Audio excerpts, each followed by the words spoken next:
Howdy everybody, I'm Gary and this is GLoPersonalFinance, where I talk about getting your finances under control, building wealth, and becoming financially independent. Continuing on with our second video of the college savings series, another college savings plan that really complements a 529 is the Coverdell ESA. What's great about a Coverdell ESA is that it's an individual account that isn't run by any particular state.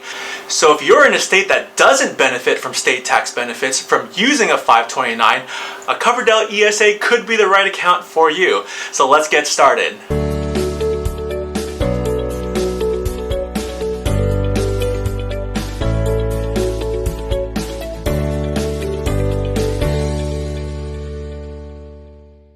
So a few things first about a Coverdell ESA. If you make over $95,000 if you're single and $190,000 if you're married, then you are not eligible for a Coverdell ESA.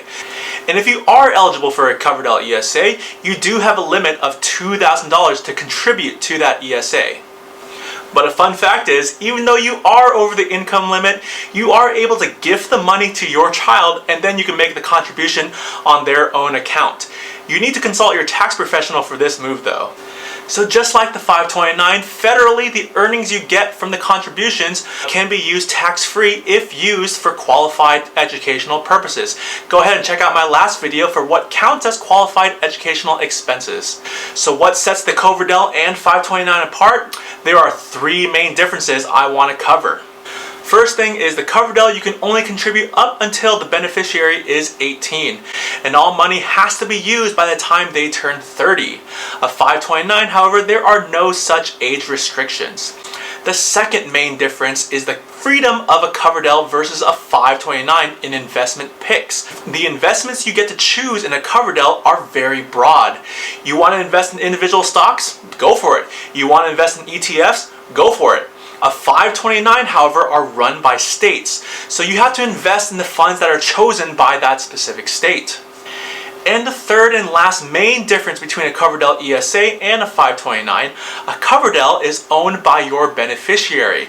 The money is technically not yours. So if you were to withdraw the money, it has to be for the benefit of your child, and technically the money cannot return back to you. Whereas the 529 money, it's still yours. You can withdraw that money and it's rightfully yours. Both Coverdell and 529 give the option to change beneficiaries if needed, but the status still stays the same. In a Coverdell, the money is owned by the beneficiary, but at 529, the money is still owned by you. There are ways of converting a Coverdell money into a 529, but you'll definitely need to consult a CPA for this move. There are other minute differences between a Coverdell and a 529, but I don't want to bore you with all these details. What I want you to do is I want you guys to check out the link below for a comparison chart between a Coverdell and a 529.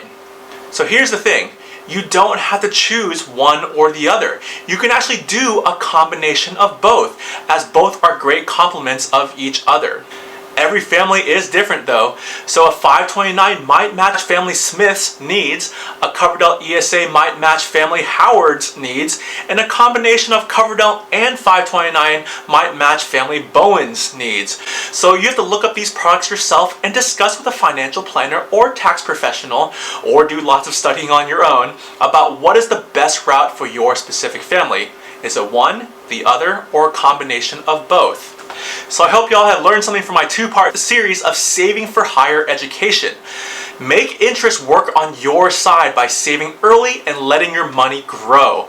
My last video in this series is all about taking out a loan for higher education. College and university is expensive, and all that saving you've done might not still be enough. So you might need to take out a loan to pay for higher education. Don't fret.